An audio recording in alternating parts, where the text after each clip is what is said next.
Yo, what's going on, guys? It's Houston Sports Talk back in the video today, and today we're going to be talking about some of the most recent news for the Houston Rockets for Rockets offseason rumors. As today was reported by Bleacher Report and Action Network that the Houston Rockets are eyeing Kyrie Irving and Chris Paul in, it doesn't really specify, but I would guess when it says they eye Chris Paul, that would be via free agency, not trade. I mean, I like Chris Paul. He still has some solid game, average 14 points per game this season with 9 assists per game and 4 rebounds per game. But I don't think it is worth for the Rockets to trade for Chris Paul. So if the Wizards somehow decide to waive Chris Paul in this scenario, I guess the Rockets would be interested. But at the same time, I don't really think Chris Paul would be interested in us if Chris Paul were to be waived. Because if you view it as this, if you have to end up potentially trading for Chris Paul is a heavy salary, so you're going to have to match that salary. And one of the Rockets' biggest contracts is Kevin Porter Jr., and I really do think you would probably have to send like Kevin Porter Jr. and maybe a contract filler to the Washington Wizards for Chris Paul. And for the Rockets, that's not worth it. And if Chris Paul ends up getting waived, he's going to want to go to other contenders instead of the Rockets. He's not going to want to go to the Rockets. Number one, you view as the history he has with the Rockets and in the organization and Tillman Fertitta and ownership as well.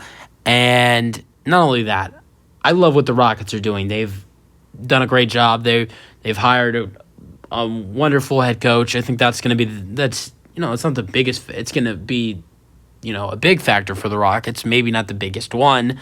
I mean, I've heard people say I've heard Rockets fans say they think the Ime Udoka hire changes us. Basically what I saw someone said is that one Rockets fan said that they thought just the Ime Udoka hiring itself got us 8 or 10 more wins this season, which, I mean, could be right because Steven Silas did make some horrible decisions, didn't discipline the team very well, was a very, very much of a player's coach as well, just didn't do a lot of job, made some bad decisions on the court. One of them was playing Daishawn Nix.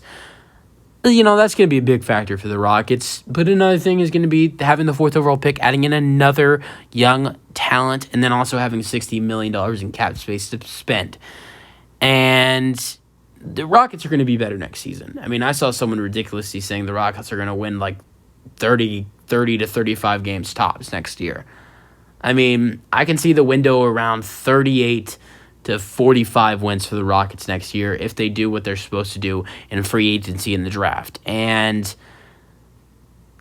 that still doesn't make us a contender. And Chris Paul has said if he's going to leave the Phoenix Suns, which now he's definitely going to leave the Phoenix Suns, because he can't go back to the Phoenix Suns. He can't.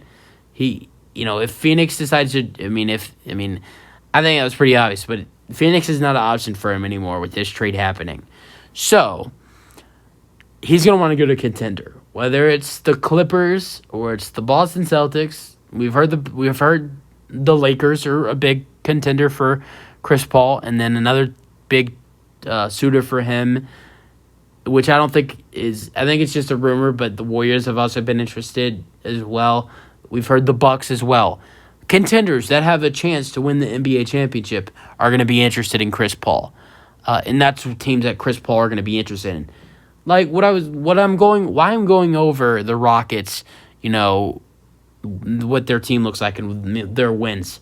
Because even though we're going to be way better next year with hiring Udoka and having the 4th overall pick to add in another talent, having $16 million in cap space to spend, we are still not championship contenders. Maybe in 2 or 3 years we could be if we do everything the right way, but not next season. I see us getting around maybe in the area of 35 to 45 wins most likely. But that's still not championship contenders. And in that case, I don't really see CP3 being interested in the Houston Rockets in a free agency scenario. And then in a trade scenario, I don't go for that if I'm the Rockets. So I don't think Chris Paul's an option. Now, Kyrie Irving, that's an interesting one. Now, it is said that Kyrie Irving and Chris Paul are potential targets if the Harden pursuit fails. I know Kyrie, it's risky, because he has a past of not really wanting to stay where he's playing at. I mean, he was able to get his way out of Cleveland. He told Boston he wanted to stay there and ended up leaving them for Brooklyn to form up with Kevin Durant and eventually James Harden. Then he forced his way out of Brooklyn when things were going good with that trio. Well, eventually James would leave first, but that was a disaster. I think that was one of the worst. That was one of the worst super teams I've seen in NBA history, just because of how bad of a fail was. Felt like neither three of the players, it felt like all three of the players couldn't be on the court at the same time. It was horrible. So then he forced his way out of Brooklyn. Now things haven't been going that great for Dallas. He actually wants to stay there, though. So that's why, to me, it's confusing. I don't really see him leaving the Mavericks for the Rockets. Now, I thought the Lakers could have been a potential target. But now it seems that the Lakers are not going to be going after Kyrie. It was reported that the Lakers are not in the area of bringing in a superstar player, whether it was Bradley Beal or Damian Lillard in the trade market or Kyrie Irving in free agency, that they were going to most likely just try to retain their own players that were free agents this summer. Just try to re-sign all their free agents. Rui Hachimura, Austin Reeves, and then most likely D'Angelo Russell as well. So Lakers are most likely out on Kyrie, and any other teams that were interested in him, the only teams that have been linked to Kyrie Irving have been the Los Angeles Lakers, the Dallas Mavericks, and then the Houston Rockets. Those are really the only teams that have been interested in Kyrie. It would be solid for the Rockets to pick him up, but if you get Kyrie Irving, you can't really make that. You can't make that many other good moves. You're gonna spend. Kyrie probably is going to get around a 5-year, $240 million deal, $250. Most likely in that area for Kyrie, maybe around 225 to 235 on a 5-year deal for Kyrie, most likely for Kyrie Irving. So in that case, I just don't know if it's worth for the Rockets to give him all that money. Because if the Rockets signed James Harden, I know he was wanting $50 million a year, which if James Harden's worth $50 million a year, what is Kyrie worth, right? In that case, if you view it that way, if James thinks he's worth 50, Kyrie's way better, younger. Kyrie would be worth way more, but James is not worth $50 million a year. No way in hell. So because James, he's played for this city, he wants to return to Houston. He wants to, return to Houston because he wants to play for the Rockets. He wants to be back for family reasons. You can get James Harden down. You're not going to get Kyrie Irving down in free agency talks. He's not going to go much down, especially if he wants to return to Dallas and play with Luka. But James Harden, he wants to come here. I don't really see Kyrie wanting to come here. He has motive and interest to play with this. It's a young core, great head coach, good coaching staff, some more cap space after you sign Kyrie Irving. It's a good squad, but he clearly would rather play with the Dallas Mavericks. Now James Harden wants to return here. Played here for 10 seasons, or maybe 11 seasons, and you can clearly tell he wants to come back here. I think you can get James down to probably around a 4-year, $165 million deal, maybe 4-year, $160. You can't get Kyrie that low in numbers. He's not going to want to.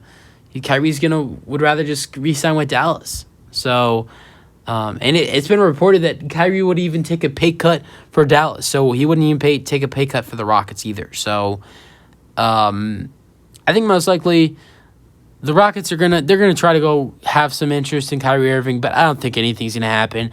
These are two just backup plans. We've heard so many. These are not the first two players to be brought up in Rockets being interested in these players if James Harden were to re-sign with the Sixers. We've heard Austin Reeves. We've heard Fred VanVleet. Now we're hearing Kyrie Irving and Chris Paul. So this does not surprise me. The Rockets are going to try to get their backup plans. But ultimately, I think James Harden re-signs with the Rockets.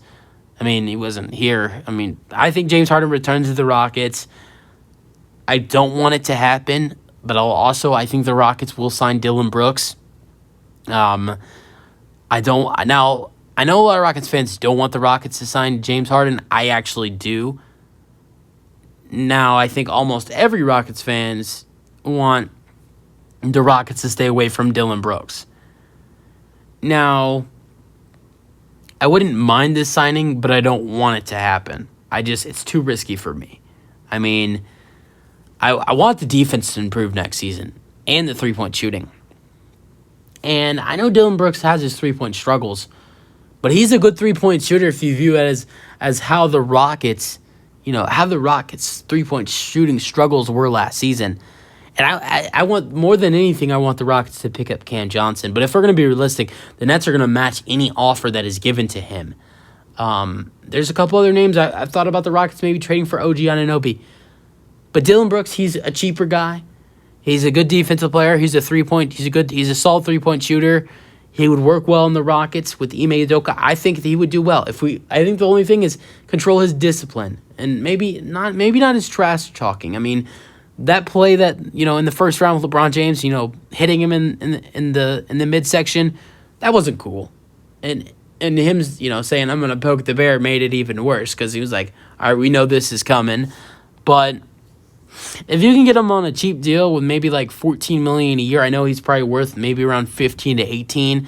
But if you can get him for cheap, and other options that you really liked, like guys like Cam Johnson, some other small forwards that you wanted are not available, you're gonna have to overpay Cam Johnson because you're gonna have to give Cam Johnson an offer that the Nets are not able to match, and that to the point where that's going to have to be a high offer that the Rockets might not be able to make to Cam Johnson. So, honestly, I don't want it to happen, but day by day, it's looking like a Dillon Brooks Rocket signing might be the best route to go, even though we don't want it to happen, even though I don't want it to happen.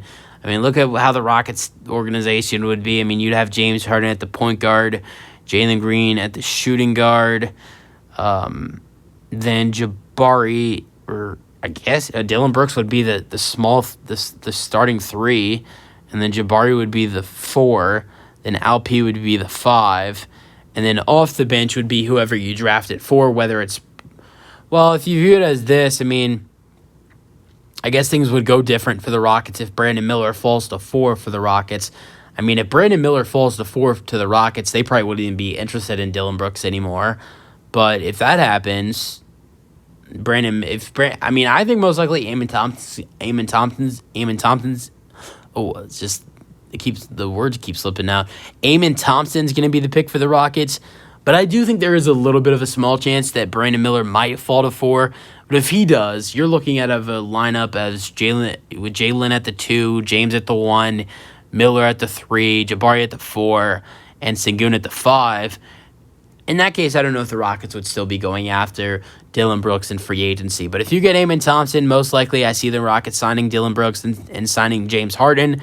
And then ultimately you had James at the 1, Jalen at the 2, Brooks at the 3, and Jabari at the 4, Sengun at the 5, off the bench, Amon Thompson, Kevin Porter Jr., KJ Martin, and Jayshawn Tate. Not a bad roster at all. Then you probably have to bring in a backup center as well. I like Usman Garuba, but I think if the Rockets are going to want to make the play-in or the playoffs with this roster, you probably want to bring in a better backup center. But that's what I think is going to most likely happen for the Rockets offseason. Kyrie Irving wouldn't be a bad idea. I just think it's very unrealistic. Same thing for Chris Paul, but I like the Rockets have Plan B is if James Harden doesn't come to the Rockets and he re-signs with the Sixers. I know I'm going to get hate for saying the Rockets should sign Dillon Brooks and James Harden. I don't think they should sign Dillon Brooks. I do think now I'm going to make clear the record here. I think we should sign James Harden. I don't think we should sign Dillon Brooks.